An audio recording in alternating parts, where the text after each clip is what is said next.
Previously, we have studied how we can determine controllability and observability of a system, what a controllable system means, what an observable system means. So basically, any system whose initial states can be transferred from their whose a system whose initial states can be transferred to their final state, desired final values. Such a system is known as controllable system. If that's not possible, then the system will be uncontrollable. While as if by the knowledge, through the knowledge of input and output, you are able to determine or estimate the values of the state variables at any time t, then the system is said to be observable. Right? So these are two important properties that we are able to determine using the state space model, using the transfer function model. We cannot determine whether the system is controllable or observable. So continuing with this controllability and observability is an important property of first companion systems. Systems, a state space model in a first companion form will always be controllable.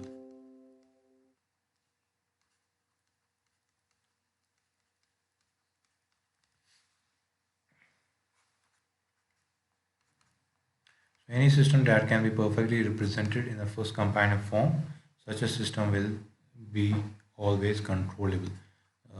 So let's take in general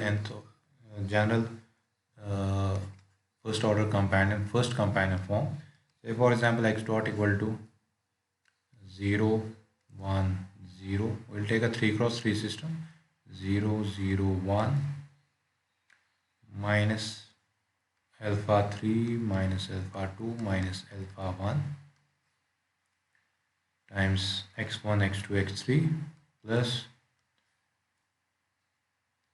0, 0, 1 times u.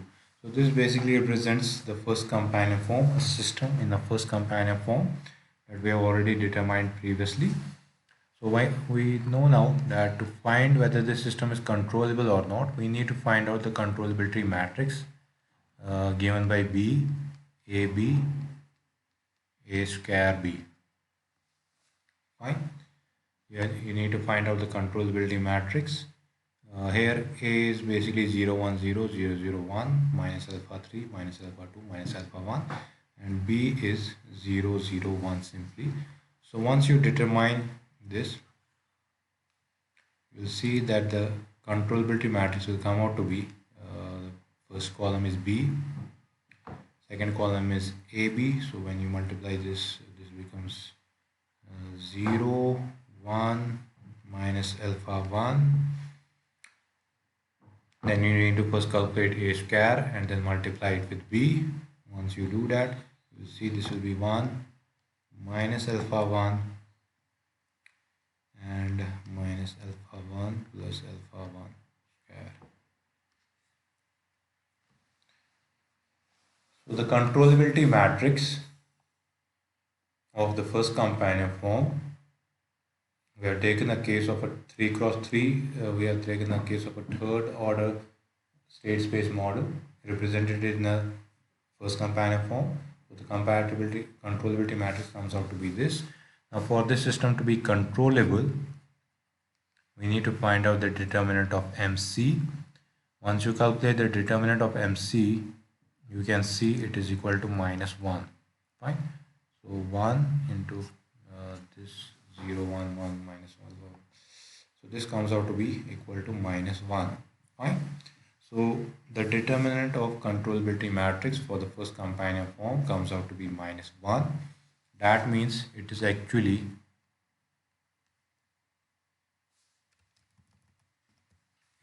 independent of alpha 1, alpha 2 and alpha 3. So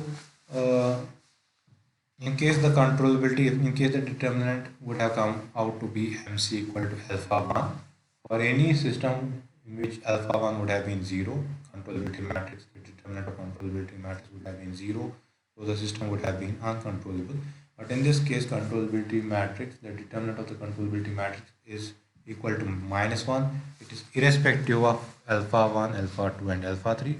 That means it is not equal to 0, since that basically states that this system is controllable. Fine. तो controllability कैसे निकालते हैं? पहले हमें controllability matrix निकालना है. Controllability matrix MC given by B, AB, A square B up to A raised power n minus 1B. Find out the determinant of this controllability matrix. If it is 0, then its rank is not full. Rank not being full means the system is uncontrollable. If the determinant comes out to be non-zero, that means this system has a full rank.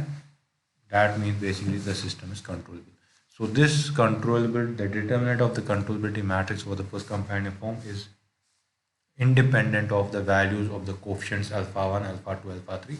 Coefficients कुछ भी हो, it's independent of that.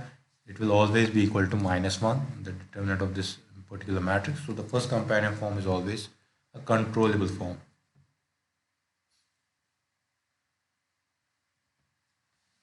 Similarly,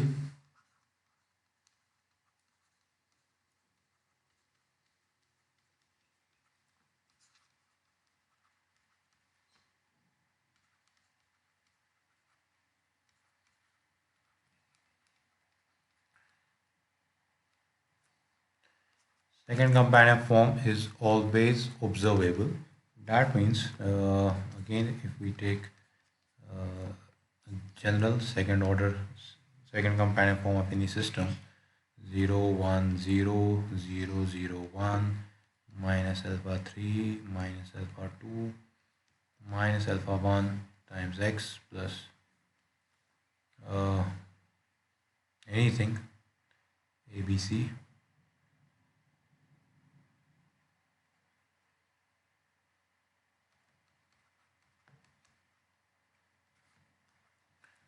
and C matrix,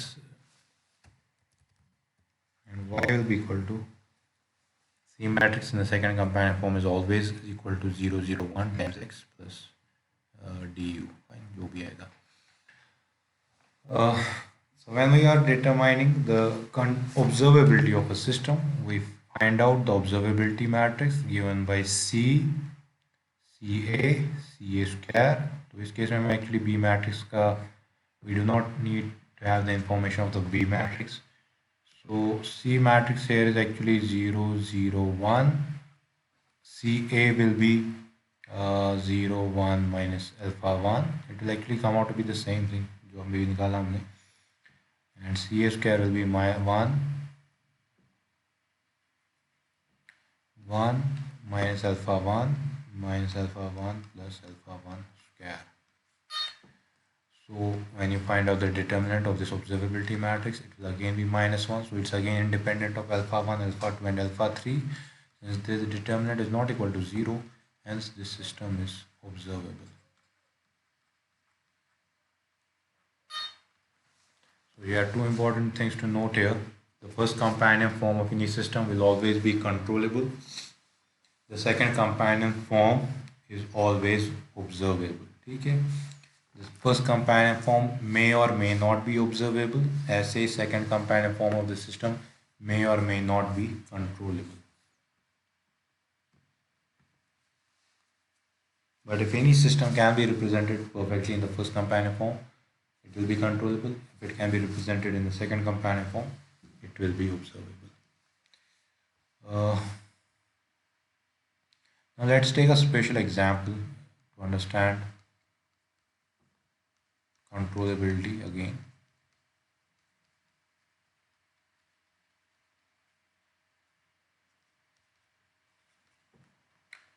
I'm taking an example of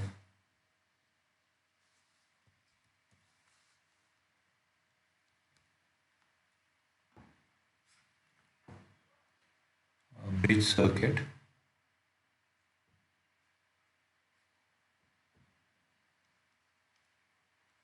R1, R2,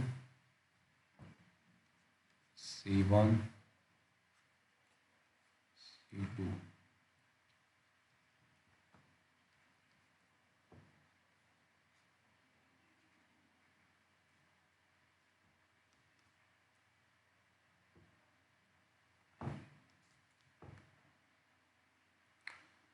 This is your electrical circuit. Now you know by now that if any you have any system electrical circuit, you can determine its states. That will be actually determined by the energy storage elements. So you have two capacitors here, so there will be voltage across capacitor 1 and voltage across capacitor 2 will be the two state variables for the system. So by nodal analysis, so if this is voltage, here is E1 and voltage here is E2. By nodal analysis,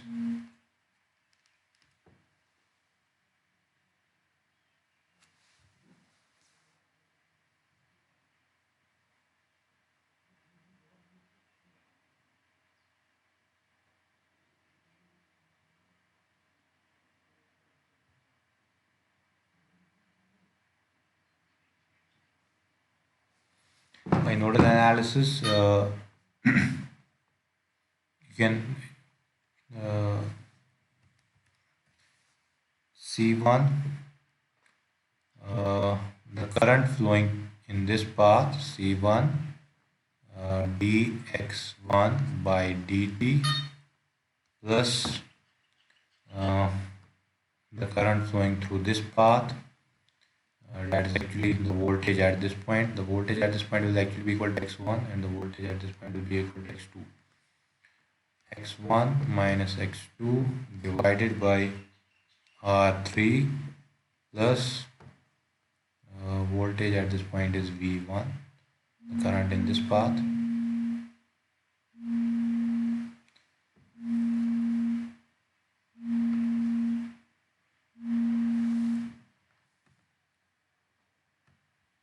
Yes. So by nodal analysis, C1 dx1 by dt plus x1 by x2 times R divided by R3 plus x1, यहाँ पे जो voltage है that's VI, x1 minus VI divided by R1 is equal to 0. That means actually C1 x1 dot plus x1 minus x2 by R3 plus x1 minus Vi by R1 is equal to 0. So you can actually find out x1 dot from here. And similarly, at this node, you can say C2 x2 dot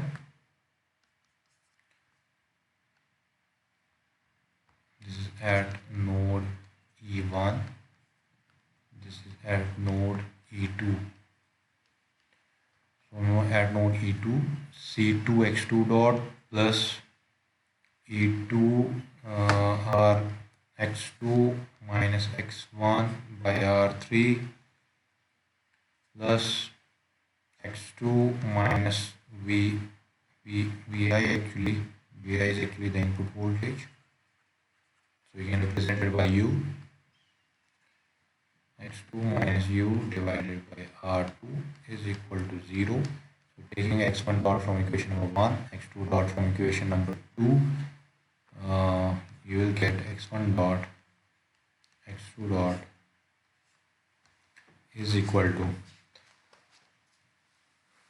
minus 1 by R1 plus 1 by R3, 1 by C1, 1 by R3 C1, 1 by R3 C2 minus 1 by R2 plus 1 by R3 1 by C2 x plus 1 by R1 C1 1 by R2 C2 times U. Fine. So you'll get this matrix.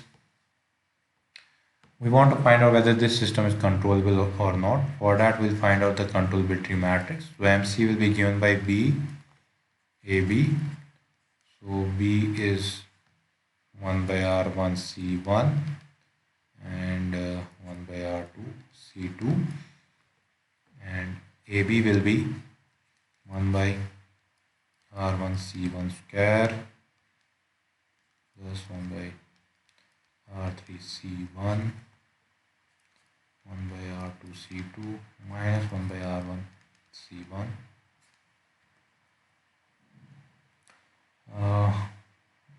This will be minus 1 by R2 C2 square plus 1 by R3 C2, 1 by R1 C1 minus 1 by R2 C2.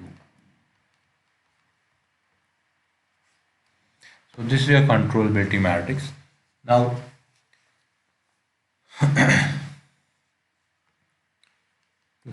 to say whether the system is stable or not, we need to find out basically the determinant of MC.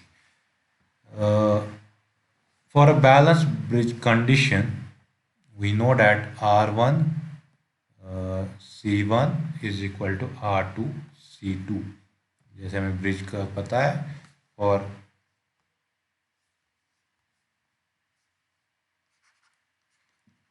if the bridge is balanced,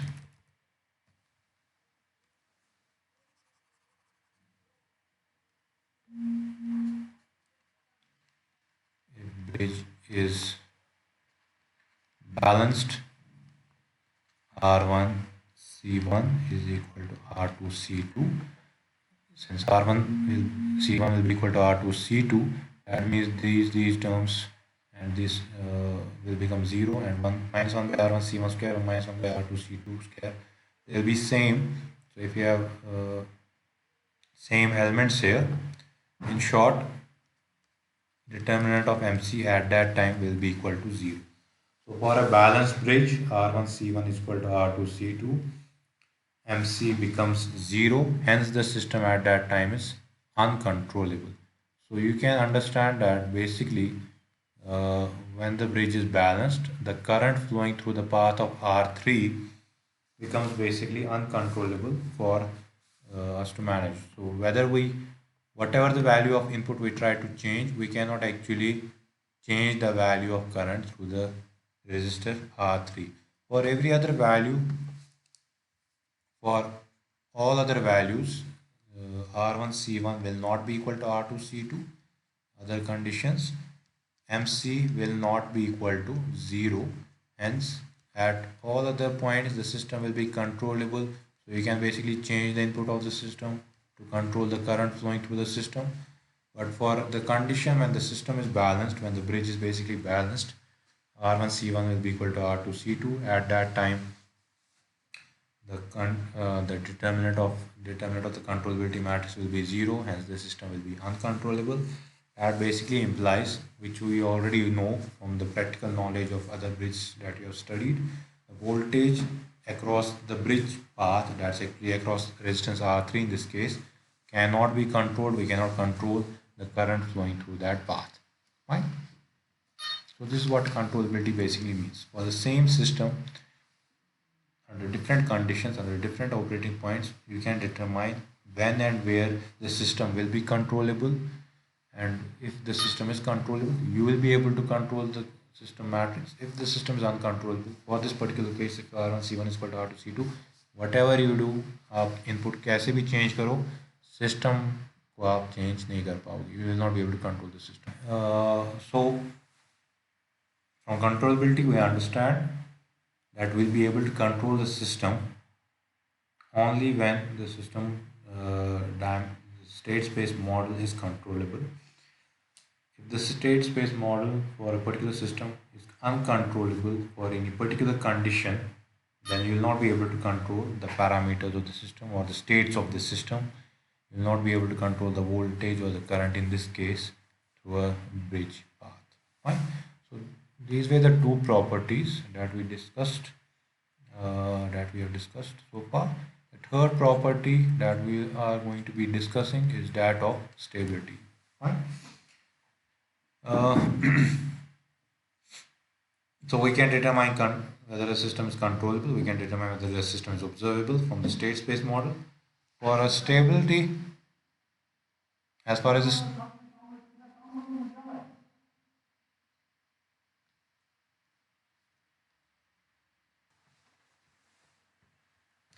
stability, so as far as stability is concerned, you have already studied that a system can be stable. A system can be stable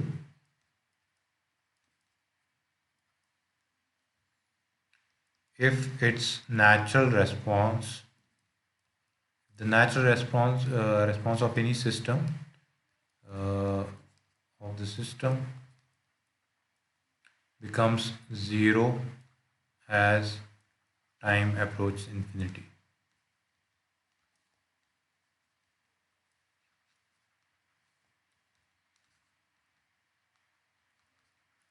That means basically if you are applying an impulse input to a system, or you are not actually applying any input to a system, impulse, if you are applying an impulse response to a system, so the you are actually, that means after some time the input is zero, so you want the natural response of the system to decay to zero as well.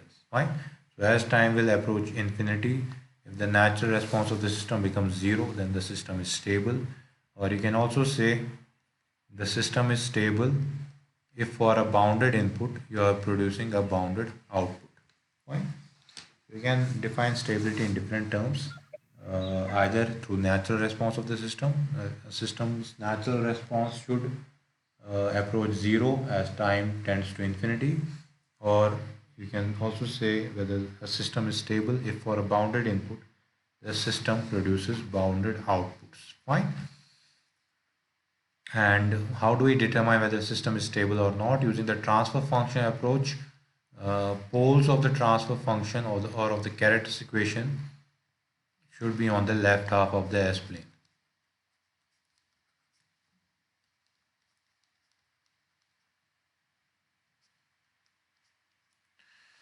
If your uh, poles of the system are on in the left half of the S-plane, then the system is said to be a stable system. We have already seen in case of a state space model, the poles of the transfer function, or the poles of the Carriage equation. The poles of the Carriage equation are basically nothing but the eigenvalues of the matrix A.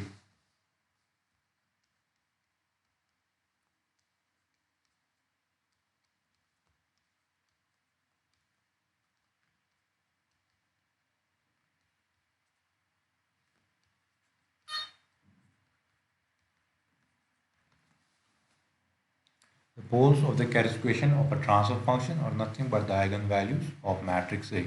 So, like the poles have to be on the left half of the S-plane, that means they are basically negative. Similarly, if the eigenvalues of matrix A they are negative, then we can say the system is stable. So, using a state space model, we need to basically find out the eigenvalues of the matrix A to determine whether the system is stable or not. So, when we actually found out the transfer function of a system, CSI minus A inverse B plus D. Fine. Uh, when we actually derived the transfer function from the state space model of the system, we said that C, this is nothing but adjoint of Si minus A divided by determinant of Si minus A B, and if, say for example, D is 0, D is mostly 0. So in this case we can directly say that the Carriage equation is nothing but determinant of Si minus A. So the Carriage equation of the transfer function is determinant of Si minus A, and actually is nothing but the eigenvalues of matrix A. So when you actually find out eigenvalues of any system, you put lambda I minus determinant of lambda I minus A equal to 0. So instead of lambda, you are actually having here S. So instead of so the eigenvalues of A will actually represent here the roots or of the system in the left half of the S plane, in the roots of the system in the S plane. Whether they are in the left half or in the right half, that determines whether our system is stable or not.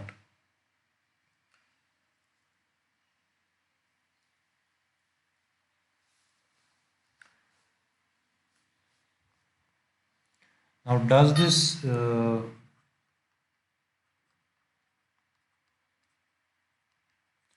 the eigenvalues of the matrix A, if now they are negative, uh, that's they are in the left half of the S-plane, then we say the system is asymptotically stable.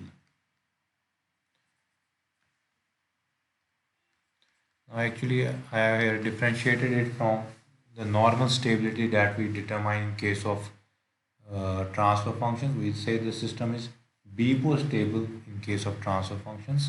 But when we determine the stability through the eigenvalue of matrix A, we say the system is asymptotically stable. Now that means there is some difference between asymptotic stability. There has got to be some difference between asymptotic stability and Bibo stability.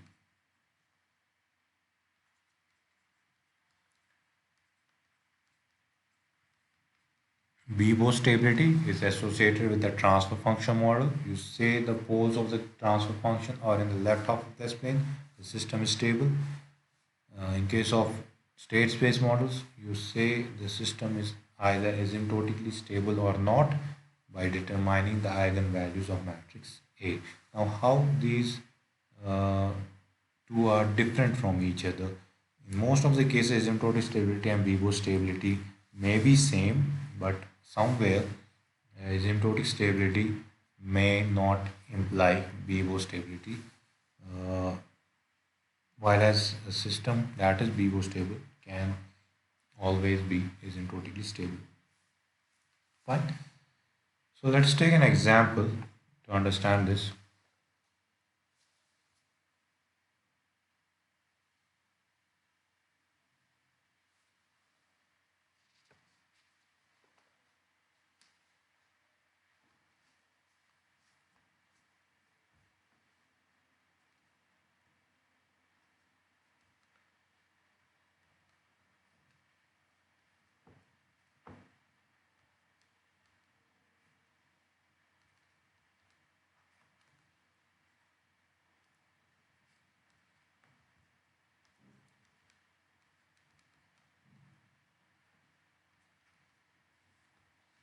So whether we need to first of all say whether the system is asymptotically stable or not.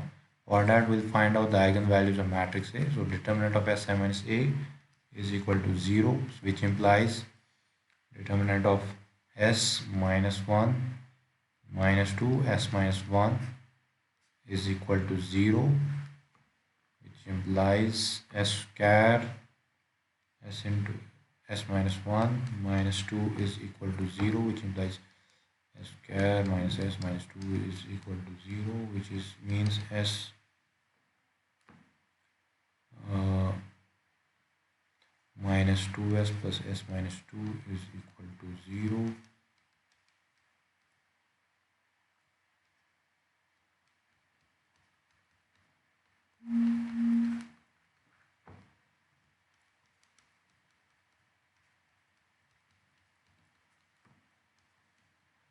So you have two eigenvalues, one is 2, another one is minus 1. So since you have an eigenvalue of 2, that means the system is asymptotically unstable.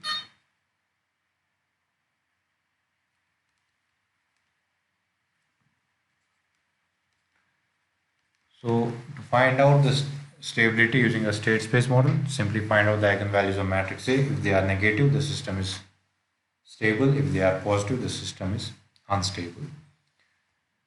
So we have taken a particular example. We have found out using the state space model, this system is asymptotically unstable. Now let's try to find out this system stability using the transfer function approach. So first of all, we need to find out the transfer function of the system. The transfer function is given by C Si minus A inverse B plus D. So C matrix आपका यहाँ पे -2 1 Si minus A means S minus 1 minus 2 S minus 1 inverse, and B matrix was 0 1, D was 0. So this means -2 1 divided by S square minus S minus 2. This is actually the determinant of this matrix, and the adjoint of this matrix S minus 1 1 2 S times 0 1, multiply this with 0 1 You get minus 2, 1, s square minus s minus 2. Well, actually, we already know this is s minus 2, s plus 1. S minus 2, s plus 1. S minus 1, 0, 1. S minus 2 into 1 is minus 2 plus s. Minus 2 plus s. Divided by s minus 2, s plus 1. That's actually s minus 2. S minus 2, s minus 2, s plus 1. You get this cancels out, you have 1 by s plus 1. So the transfer function boils down to 1 by s plus 1. So when you find out its roots, you say s is equal to minus 1. So you will say this system is BO stable. Now what happened here? The system was asymptotically unstable, but as far as the transfer function was concerned, we obtained the transfer function 1 by s plus 1. That means you had only one pole instead of two poles that you were assuming to be. The system became BO stable. Now, does this mean the system is now stable or unstable? So what happens in the transfer function model is that it does not take care of the poles of the zeros of the system, and there is a certain pole zero cancellation. Mathematically यहाँ पे क्या हुआ? This pole basically exists here, but mathematically what happened is that the zero and the pole got cancelled. आपका जो numerator में s minus 2 था, denominator में s minus 2 था, they cancelled out each other because of the pole zero cancellation.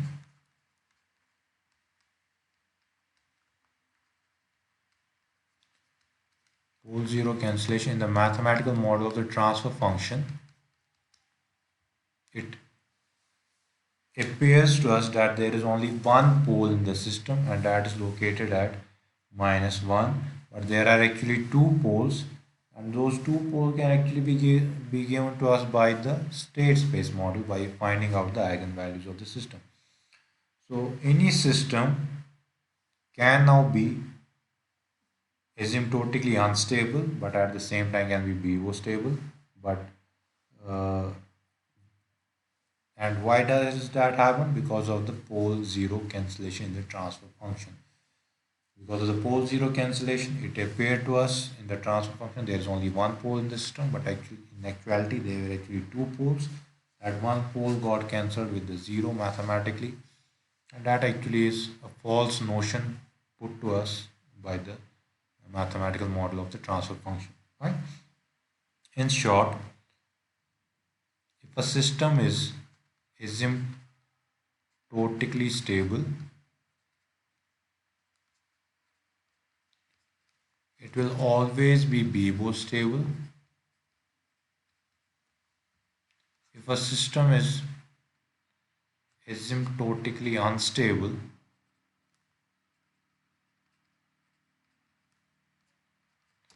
may or may not be BO stable.